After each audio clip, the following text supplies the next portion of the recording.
Hi, I'm Yinka, and this is The Hurt Locker, a podcast where we open a door into men's mental health. Come and go. You like that one, yeah? Yes, that's what I'm known as, brother. I haven't done a little bit of sparring and that when I was younger and being in the gym. Did you ever get scared? I love your frankness, your honesty. It's a very fickle game. I get a sense of calmness within you. I think the gym, it should be, and the NHS for depression, anxiety. Social prescribing. Yeah, 100%. There's a question for you. How long have you got left in the ring, do you think? You're listening to The Hurt Locker, the podcast that opens the door on men's mental health. And for tonight's guest, we've got none other than Sam, the Savage, Eggington. You like that one, yeah? Yes, that's what I'm known as, brother. Can I share something with you? Go on. We both have the same birthdays. Yeah. I buzzed off that. So, Sam, welcome to The Hurt Locker. Can I ask? So you having me on? Why did you want to come on? I think like you say, it's a lot to do with mental health. I mean, don't get me wrong, I've never really suffered with it. I don't know if that's, my mentality or just that I've never had any of the problems, but it makes sense to talk about it, and I know people that have gone through it. So, if this helps people in any way, shape or form, then, I'll be part of it. Thank you. It's great to have you here this evening. So, for the benefit of our listeners, who is Sam the Savage Eggington? I'm a dad first, foremost, but, professional boxer by trade, and, I bring the action every time, so I'm told. Do you know what I mean? It's no different to me because it's just how I box, but yeah, I'm told, I bring the action, I'm exciting, and I give everything every time I'm there, so I think that's why people like to watch, and people have stuck by me. What weight do you box at? So I started my career at welterweight. I went up to a European title at welter, and then I've gone up to super welter, and I've won a few bouts there. The IBO World, I've won a few internationals, and I even pushed up to middleweight and won the WBC silver. But I'm back down at super welter now, and I think that's where I'll stay. Has that been difficult managing your weight then? Not really. I mean, the only reason I went up to middle, mainly because the opportunity was there. At the time, we had phone calls off Carlos Molina boxed at middle for the WBC silver, and we asked them, if we get the WBC silver at super welter, but it was a no-go to them. So we boxed at middle. It was never. I've always made weight. I've never really, apart from really late on at the welterweight in the welterweight division, I still really started to struggle. But I always made weight, and now I'm up at super welter. It's pretty comfortable. If you rang me, like I say, ring me today and tell me I've got 5 in 6 weeks, I'll make weight. You know what I mean? So it's quite comfortable at super welter, if I'm honest. So what's your diet like then, day to day? When I'm in camp, it's very structured. Sometimes I have a prep meal company, and sometimes I don't. I don't really. I think I've been doing it for that long now. You just sort of know your body, if that makes sense, and it is more comfortable when I have the meals done for me. But again, I don't need them as such. It just makes things a bit more comfortable. You don't have to cook. You don't have to, get in too early to start cooking, and things like that. You don't have to get things prepped. It's just meals. But again, it's not a massive difference. I can make it either way. Okay, thank you. We'll come back to that in a bit. Tell me about growing up. Where were you born and raised? So yeah, I was born in Smethwick, Birmingham, Smethwick. Okay. I got 2 older brothers and an older sister, and like I say, it was the same old, same old. What way? Schools, same old. You grow up, you run around the streets, as kids, and you play in the garden and stuff like that. And then it was teenage. We all started boxing. I started boxing when I was about 8. My older brother is a year older than me, and then my older brother older than him is 2 years older than him. So we all started as kids. My oldest brother packed it in quite early. Me and my the one above me, we stayed at it quite a bit. My older brother had a few amateur fights. I had a few amateur fights, but then as we all turned teenagers, you have better things to do, don't you? So we all quit. Yes. We all quit. We're just doing what teenagers do. And on a whim, I just went back when I was 15 on my own. 15, 16 I was, and I just went back. And it's just gone from there. But again, yeah, growing up was great. Mum and dad, same house, all that sort of stuff. My older sister, she's much older than us, to be fair. So she's about 4 years older than my older brother. So she was, she was grown up. We never rung about my older sister. Yeah. But yeah, it was good. Yeah, there was no complaints. Tell me about what's your relationship with your siblings? Are you close? Are you the close knit family? Yeah, I would say so. I mean, don't get me wrong. You're not getting I love you at the end of texting and stuff like that. Do you know what I mean? It's nothing crazy like that, but we're all sort of close. If anything happened, I think you wouldn't have to ask twice for help. Anything like that. My older brother, the one above me, he kind of travels the world and goes to most dangerous places in the world. Is he in the army or? No, he just does it off his own back. He's been to Brazil with all the gangs. He's been to Colombia through the forest, where they travel the drugs through. He does some crazy stuff. Is this an adrenaline junkie then? Yeah. Like I say, people think I've got the maddest job. Compared to my older brother, my job's quite tame. Yeah, he does some crazy stuff, mate. Honestly, I mean, I wish I could list them all off here, but yeah, he goes to some crazy places and he meets some crazy people. So again, it's not his job. He just does it off his own back. He kind of does all his due diligence and who he needs to see and who he needs to get permission off and stuff like that. And he's been in some dangerous places and he's met some dangerous people. Again, he's got no help, nothing like that. He just goes off and does it on his own. Wow. And then my older brother above him, quite normal, got a job, got kids, just day to day. And then my sister again, got a job, got kids, and it's a normal life. I'm a boxer. My older brother travels the world, and he's got a job as well. And then again, so it's a bit of a mad house, but yeah, we're all close. I mean, like I say, you wouldn't have to, if you needed help, you wouldn't have to ask twice. Tell me, you said you, on a whim, you went back to boxing. Was that because you saw what was going on around you? Was it a way to keep out? Was it a way to keep out of trouble? Yeah, I think I know it's a cliche. I was never gonna be arrested or spend the rest of my life in prison. You know what I mean? It never saved me as such. You know what I'm saying? Yeah. But if you ask, my mum and dad, as kids, they definitely got the most trouble out of me. Do you know what I mean? With school and outside the school, I was the one that was always in trouble. Whether it was fighting, police, stuff like that. It was always me. So yeah, I suppose it did. But again, this is not the cliche. I was never going to jail for the rest of my life. Do you know what I'm saying? Nothing crazy like that. Yeah. I weren't into drugs. I used to, I wasn't an alcoholic, but I used to like to drink as a teenager. You know what I mean? You'd do some crazy shit because you was just drunk and you was young. So yeah, I suppose it did. Not to be fair, I had my first son when I was 16. So if anything really got me straight and narrow, it was my child. So again, I put a lot down to him. Wow. What was that like then, being a father at 16? Yeah, again, I think like, if you ask my family, if you even ask my coaches, they will tell you I take a lot of things as they come. I never really put anything on a pedestal, and I know it's a huge thing, but it might have been because I was young and dumb. Do you know what I mean? That I didn't really grasp what was going on.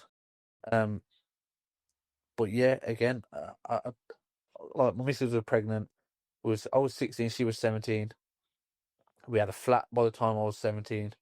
I lived alone. My missus gave birth, and I had to get a job. Again, it was only, I mean, it's well known again. I only turned professional really because I got made redundant from my forklift job. If I never got made redundant from my forklift job, I'd have still been driving a forklift now. Okay.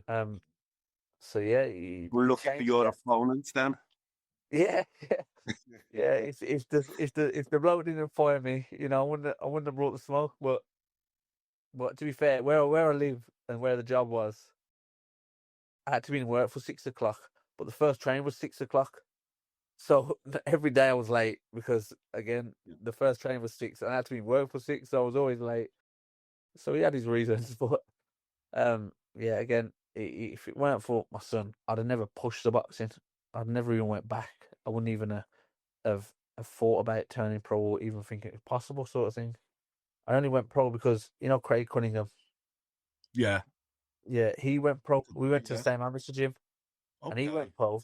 And then when I got made redundant, I just sort of rang him and I rang John Pegg and I said, listen, I said to Craig, let your manager ring me and let me have a chat with him, sort of thing. And John Pegg rang me and I said, listen, I'll go on the road, I'll be a journeyman. And that's how it started. It just snowballed from there. Wow. Yeah, Wow. so we went away from our first fight as well. We fought a Welsh amateur champion, a Welsh ABA champion who was 4-0 as a pro, and we beat him. So that going on the road stuff went tits up straight away. Can I ask, having done a little bit of sparring and that when I was younger and being in the gym, did you ever get scared? Do you know what? And again, this sounds like I'm just super nonchalant with it, but I don't. I've always said to my coach as well, I've never been scared. You have to have nerves because if you don't have nerves, then you are you You'll are just you crumble. know Yeah. you're insane, sort of thing. Do you know what I mean? So I've always had nerves, but I've always thought as well, being nervous and scared are very close together. But as soon as you're scared, you really are in the wrong place. Absolutely. Um, You're I've prone to never, make mistakes. yeah, I've never been scared. I've never. They've offered me fights and I've got nervous and I thought, oh, this is going to be a big one or it'll be a hard night. But I've never, ever, ever thought, oh shit, I'm scared of this. It's gonna be a bad night. I've always got nervous, but like I say, it's very close, and you really need to Yes. know what you are.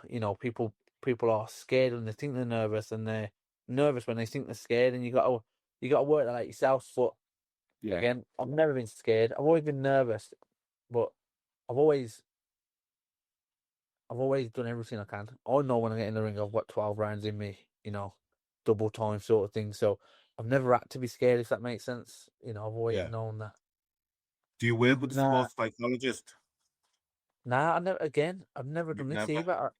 Nah, I don't like to talk about myself, right? Like really, but you really need to get my coach and ask him about me because I've just never been that way. I've never, as mad as it sounds, Eve, I've never loved boxing. Um, I don't really watch boxing. I don't love it. It's just my job, and I think that's helped massively. Interesting. Whereas when you love boxing, you really want to do well. Getting on the big stage, it can freeze you. Do you know what I mean? Yeah. I really need to do well, sort of thing. Yeah. Um, But with me, when I'm on the big stage, I'm like, I'm getting paid, I'm going home. Do you know what? And that's always been my mindset. As long as the outcome's income, I'm good. And again, I've boxed in the O2 in London, I've boxed in Manchester, and every city I've boxed in England. I box, I have a shower, I'll get on the motorway straight home. I've never had an after party. I've never celebrated as such. Again, it's a job. It's water off a duck's back. You've got a massive following though as well. What does that feel about the adulation, Like particularly I when say, you win? I appreciate everyone, and I try and tell everyone when they pick up tickets when they are like, it's not even ticket buyers, just general social media messages, anything, good luck, well done, anything like that. And I tell them I appreciate it massively. I try not, I don't do anything special. I think people just realize that I'm as real as I can be. I'm not trying to cheat anyone out of nothing. I'm not super friendly. I'm not super moody. I'm not trying to act anything. I am me, and I think people see that. And I think that's why I have a following. I think that's why they stick about and they understand that. I do what I do, and I'm glad that people love it and enjoy it.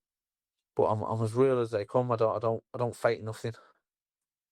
So once the round 12 was over, you'd have your shower, you get on the motorway, you go home, Yeah. you get in, you close the door, you just switch off and just family time. Pretty much. Pretty much. Again, I'm not a massive. I don't go out. You know, I sit in the house. I do the school run. I'm in bed by 9. Yeah, I do nothing, brother. I'm dead You're in bed serious. by 9. I'm dead serious. I do nothing. I'm up for the school run. I drop them off. I pick them up at the end of the day. I'm back in the house. We might go for food with the kids. We might go to the cinema. I don't know, but I do nothing. That's it. I'm in bed by 9. I have no massive, things to do out of the gym. That's all I do. I go to the gym. I fight. I have a few weeks off. I'm back in the gym. I do the school runs, and I'm in bed by 9, whether I'm boxing or I'm not. I'm boring, You, brother. I'm sorry. I can't you're really, not boring. You're not boring. I get a sense of calmness within you, you know. You yeah. just, you use the Like I word say, nonchalance, but I don't think you're nonchalant. I think you found something that just sits easy with you, that rests with you, and that, yeah, this is what I do, end of.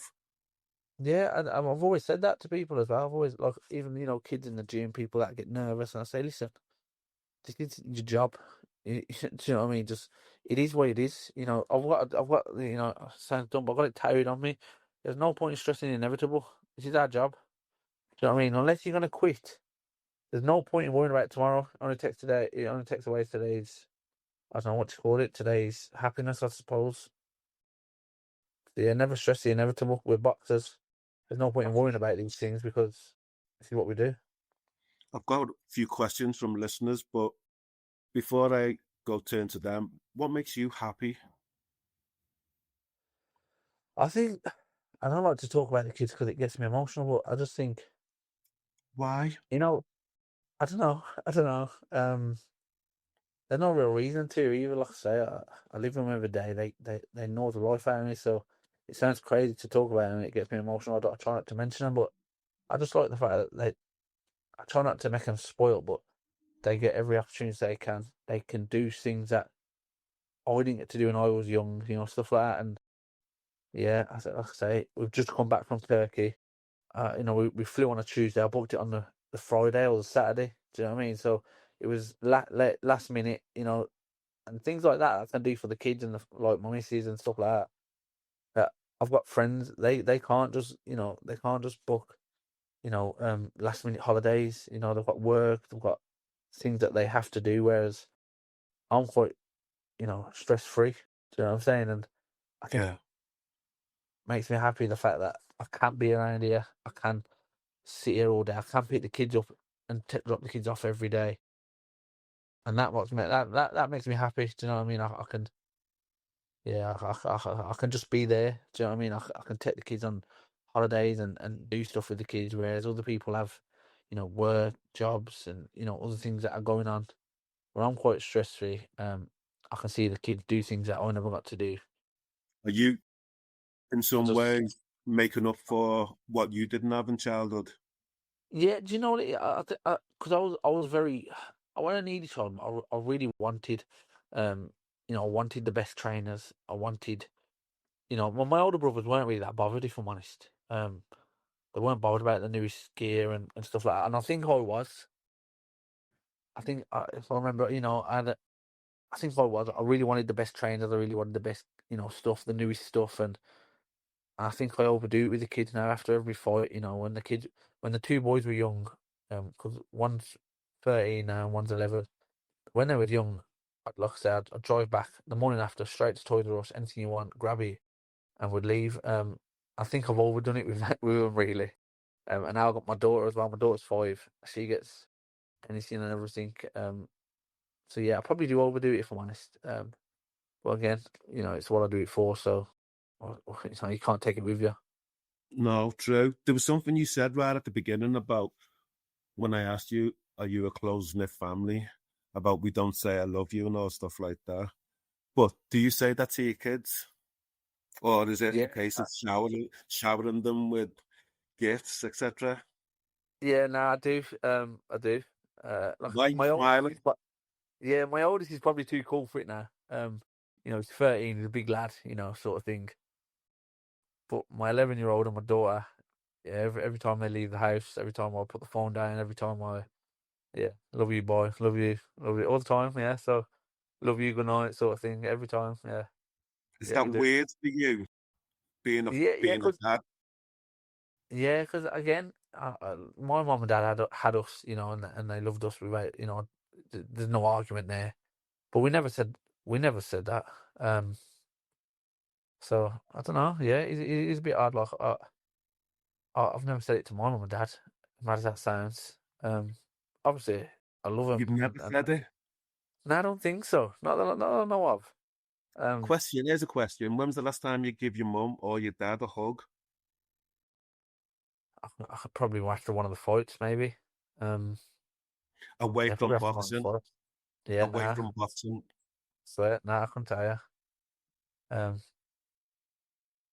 and that sounds bad, but No, that does it sound. is what it is. Yeah, we're just again.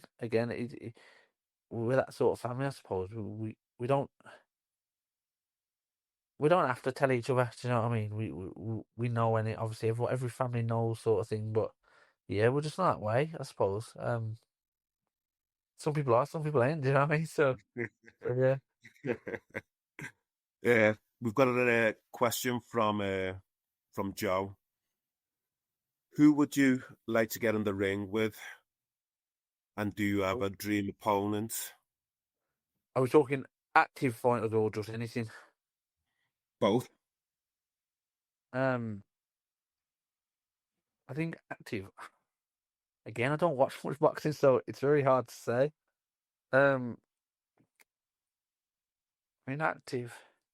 Let's go with not active at the moment, and I'll think. But I always think Antonio Margarito would have been a great fight. Okay. Why? He's tall. I don't know. I just think I just think styles would gel. Whether I'd beat him or not would be a tricky situation. But I just think it'd be good way. Um, um, active. I don't know. Give me some names, and I don't know. Oh I don't gosh, really. no, you're better than me on the names. I don't. I don't. I don't. Again, I don't really know who's at the weight, who's at the top, or. That's Um, interesting, that because sometimes some people are glued to Ring magazine or whatever, and need to see who the ranking is and where they're yeah. positioned and watching who's going up, who's going down, and you're not that bothered, really. I'm a clue, but I don't even know I'm ranked in Britain. Um, I generally. It sounds bad, but I couldn't even tell you who's in the top 10 in Britain. Never mind the world. Honestly, brother, I generally. You know what? That's cool. Uh, Who who historically did you say you'd like to have Ant- faced? Antonio Margarito, um, Okay. without the sand wraps, hopefully. Without the what? The sand wraps, when he boxed Cotto and he had them dodgy wraps he had. Oh, okay, Um, okay, yeah, okay, okay. but yeah, I think that'd be a good fight. Again, he weren't no joke, so how it'd end, I don't know, but I just think it'd be good while it lasted. Tell us, we've got another question from a listener, Stephen K. How did you get the nickname Savage? Did you choose it Uh, or was it given? I, Was it given to you? I, John did give it me, my manager. I think it was after the first, because I done two prize fighters, but I think it was after the first prize fighter. Because I boxed their 11s and he nearly wiped me out about 4 times. But every time he hit me, I come back at him with as much as I could. And I think John just picked it up from there, and I've lived up to it since. How have you felt once following a fight and you've lost? Do you know what? I mean, the first loss was hard to deal with, but then I think, like I said, I never really put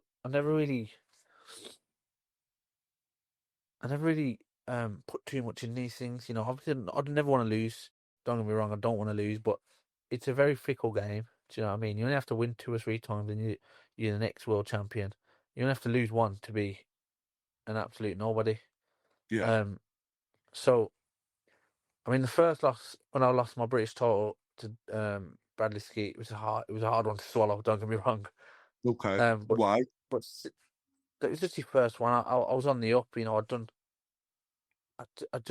just been not untouchable, but I just felt it was just going so well. If I'm honest, I was just winning bouts after bouts. So I boxed Denton Vassell in a British title eliminator, and I knocked him out. You know, and that was one I was meant to lose. I boxed Shane Singleton, who was 20-0 or 21-0. I knocked him out. I boxed for the Commonwealth title against an African kid. I couldn't tell you his name. I knocked him out. I boxed for the British title against Glenn Foote. I knocked him out again. Another one I weren't meant to win. And then I boxed Dale Evans, defending the British, the kid who had beat me in the prize fighter, and I beat him by points after coming off the floor. So I think I know I was young. I was quite young at the time though. So I just sort of thought I'm just gonna get in there and win, innit? And when it didn't go that way, I had to kind of give my head a wobble and think, I'm gonna take this a bit more serious. It's not just all gonna be, you know, great nights. It's gonna be, you know, ups and downs. And yeah, after the first loss, it was a hard one to swallow, but you know, I come back quite good. You know, I boxed Frankie Gavin after that and beat him. Okay. So Okay. and You he'd beat him beat up. Skeet. Yeah, I'm not Frankie Gavin out. And he'd beat Okay. Skeet before Skeet beat me, sort of thing. So it was kind of redemption in a sort. That doesn't work out, does it? Yeah, It's a it's bit a of a weird head one, isn't it? scratcher. Yeah, So Frankie definitely. Gavin beat Bradley. Bradley beat me, and then I beat Frankie. So it's an odd one. But And yeah, so, that's what's all the right with it. atmosphere like at home if you get beat? It's a sick nah. I mean, don't nah in the house. In the house again. Boxing's a job. You know, we have good nights and bad nights, but as long as the outcome's income, the kids don't have to stress it at all. I don't overthink these things. Um, once I'm back at home, boxing, whether you won or lost, all you are in this house is dad, aren't you? Do you know what I mean? And that's all that matters, I suppose. Everyone's fed, everyone's in shelter. Do you know what I'm saying? So, win, lose or draw, I'll feel it a bit, but no one in the house will feel it. Cool. No, Would you I want your lads think to I get think into boxing? I've always said no when I was young. I always said no, but thinking about it now, I always wish I'd have pushed them into the amateur stuff a bit. Not so much the professional stuff, because I think it's a bit of a dog's game. Um, Yeah. you know, everyone's just trying to make a buck out of you. And again, it's very fickle. You can be the best thing, but also you can get so many people online slating you that it could send you a certain way. But yeah, I always wish I'd have pushed me into the amateur thing, maybe 5 to 10 fights in the amateurs just to get the feel for it, and then they could have done what they wanted after that, quit or carried on. But yeah, again. If I really thought, I think I'd say no. I wouldn't like him in the boxing. I just think it's a bit of a dog's game. I Well, think I'll land on my feet with my manager, John Pegg, and I know everyone will say it, but I genuinely think John does the best by me. You know, he's turned down big opportunities because he don't think I'm there, and I don't think many managers would do that. So again, I think I'll land on my feet with John, but yeah, I don't think I'd get the kids into it. I think sometimes there's the notion that sometimes coaches, trainers, managers, they're a bit of a shady lot. You know, that's the perception.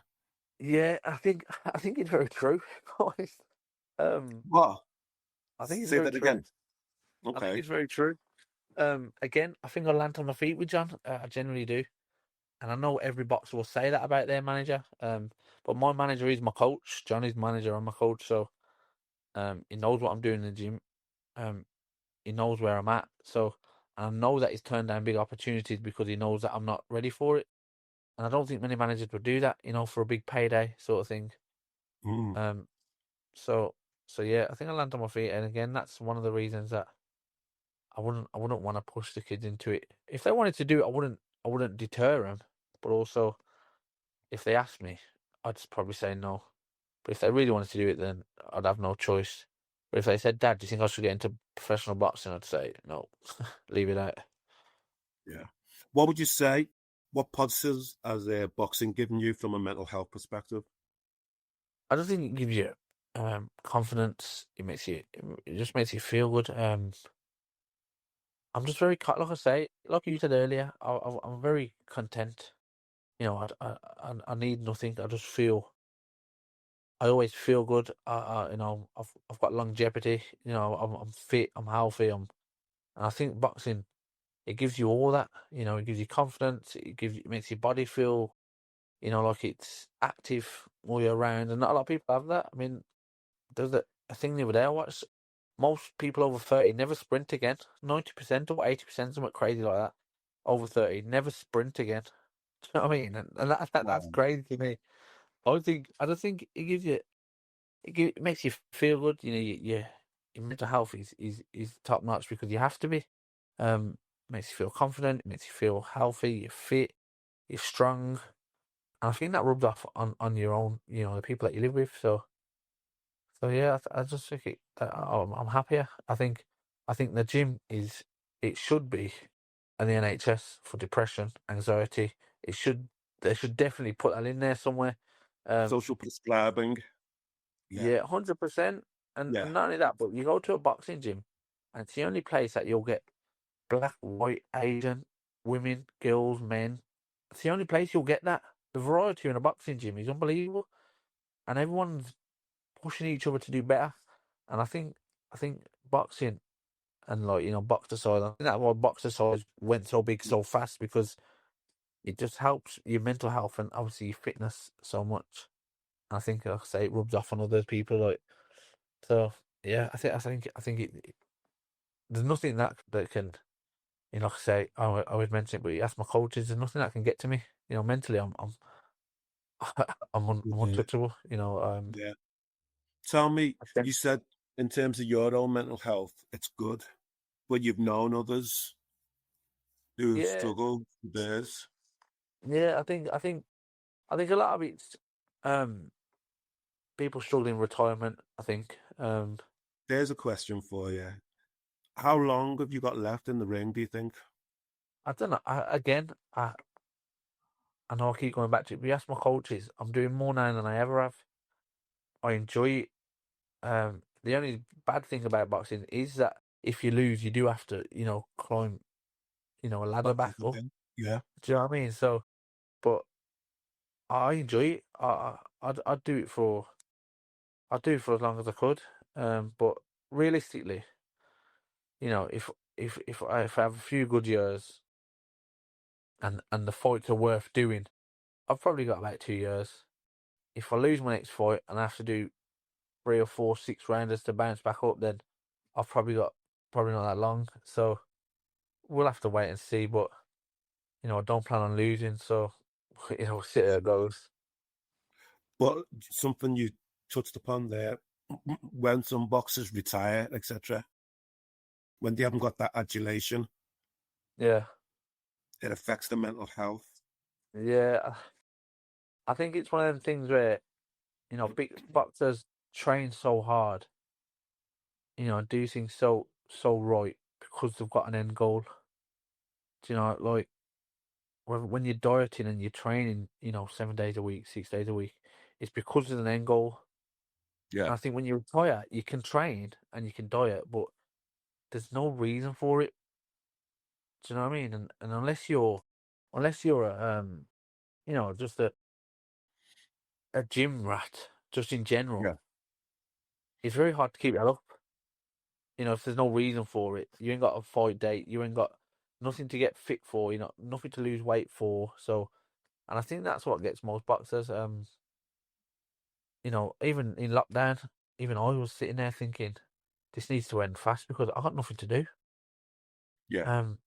Like I said earlier, I mean, granted it was lockdown, so you couldn't go out, but I ain't got any hobbies apart from you know the school run. You know what I'm saying? So, I think you just with no end goal, training and dieting, you know, eating healthy and training daily.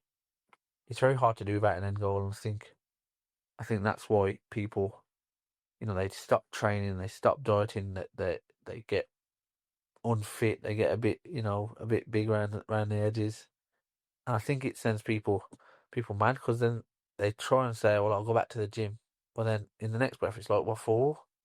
And I think people have got to realise that when you're depressed or going to the gym is not about losing weight and turning yourself into a bodybuilder. It's just about No, feeling good. You know, absolutely. Having a purpose, feeling yeah, purposeful.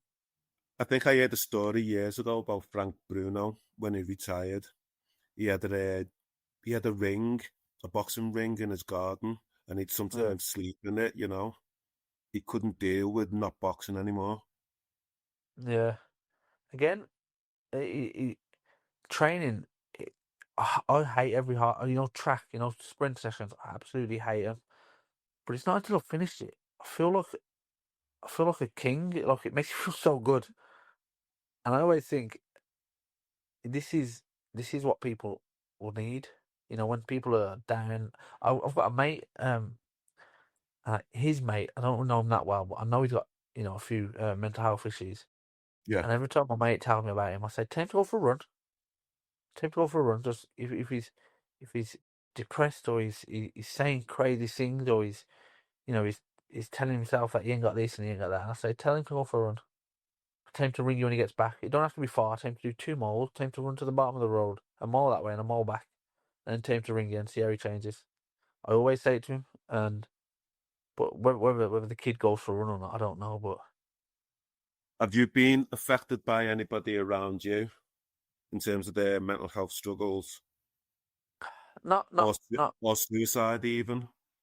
nah, not personally. Not like nah, not directly really. I mean I hear about it and I know there's a few lads from the gym that have retired. Not and they've never been super bad, but they all come back and they say, "I just got nothing to do." It's so hard to like you say, there's no purpose, and again, there's no end goal, so there's no real reason to train. So why would you do it? But then also, it makes you feel good. So it's hard to tell yourself that when you're going through a hard session and you've got no end goal. When I'm training now and I'm dying, it's because I've got to fight someone, so I'll push it. But when you're just training because you're just training, it's hard to do. So again, I can't talk on it much because I've never really been affected, directly, and I've never had any problems. So I can't talk on it too much, but I do know it's there, and I do know it affects people pretty bad. So I can only.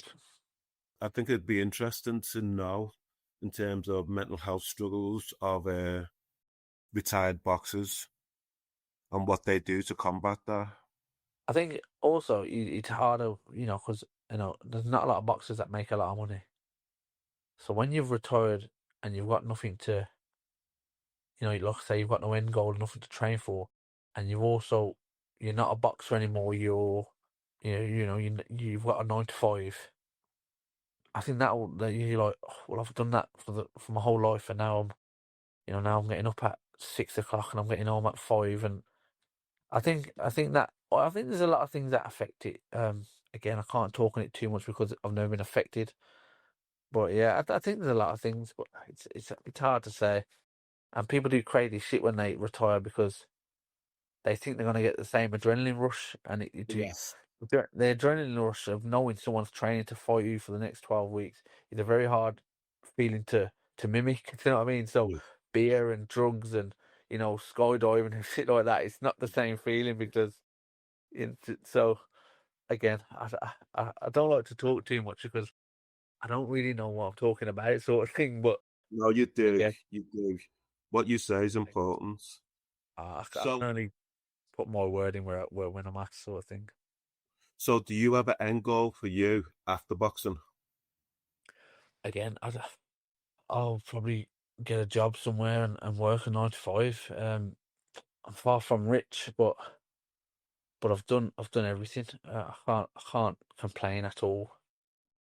Would have liked a few more zeros at the end of a few checks, of course, but again, I can't complain. I've done everything and way more than I've ever expected. Do you know what I mean? I've travelled the world. I've boxed in 3 or 4 countries.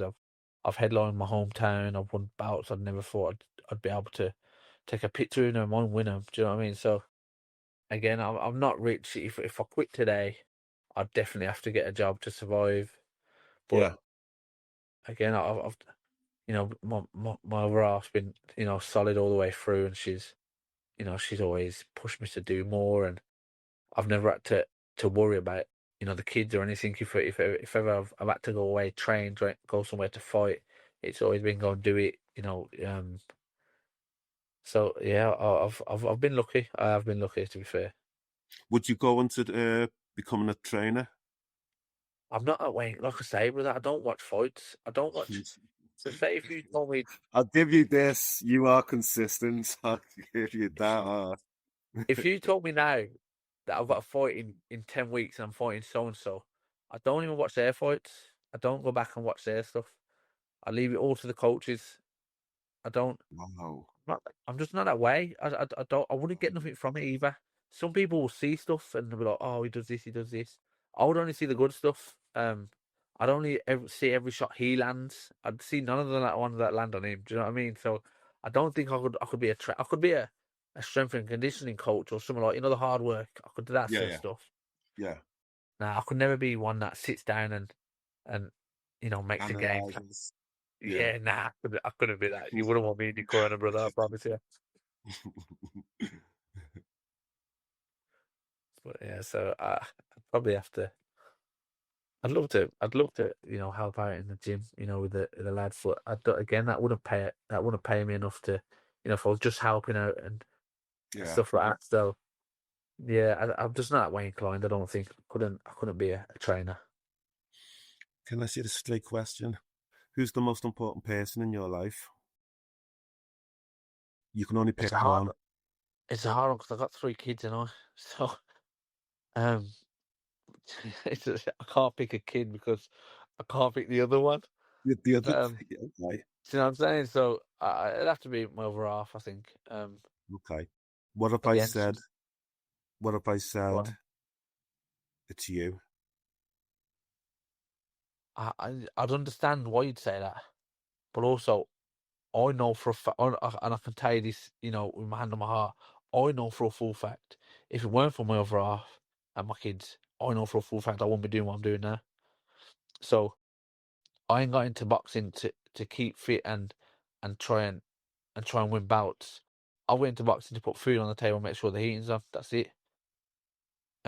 If it weren't for my other half and my kids, I'd be working a normal job and I'd be out doing crazy shit just because I'd have nothing to do it for.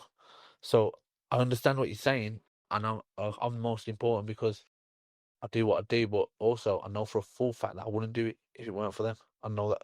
I can guarantee you that. How does it feel me saying that the most important person in your life is you? I get it. I get I get what you're saying. You're smiling there as well. Yeah, no, I get it because you've got. I suppose if you're like they say on a plane, when the plane's going down, put your mask No, on no, first before yeah. you put anyone else's on. Um, so I suppose I am the most important because I've got to look after myself to make sure I'm on top of form, to make sure everyone else gets what they need, sort of thing. So I understand it, but I also know for a full fact that if it weren't for the kids and Charlotte, that I'd probably be in a kebab now and I'd just have finished work somewhere. Do you know what I'm saying? So I get it. I've got to be on top form to make sure everyone gets what they need, but Absolutely. also I wouldn't be doing it without them. So it's a double-edged sword. You sound like a very family orientated man, dad, father. Yeah, What do you do outside? I don't. I can't stress this enough. I don't. Again, I know I keep saying it, but you ask my coaches. Um, the one year he messaged everyone, Happy New Year, what you up to? And everyone was out, and everyone was doing stuff. I was watching a Disney film, New Year's Eve.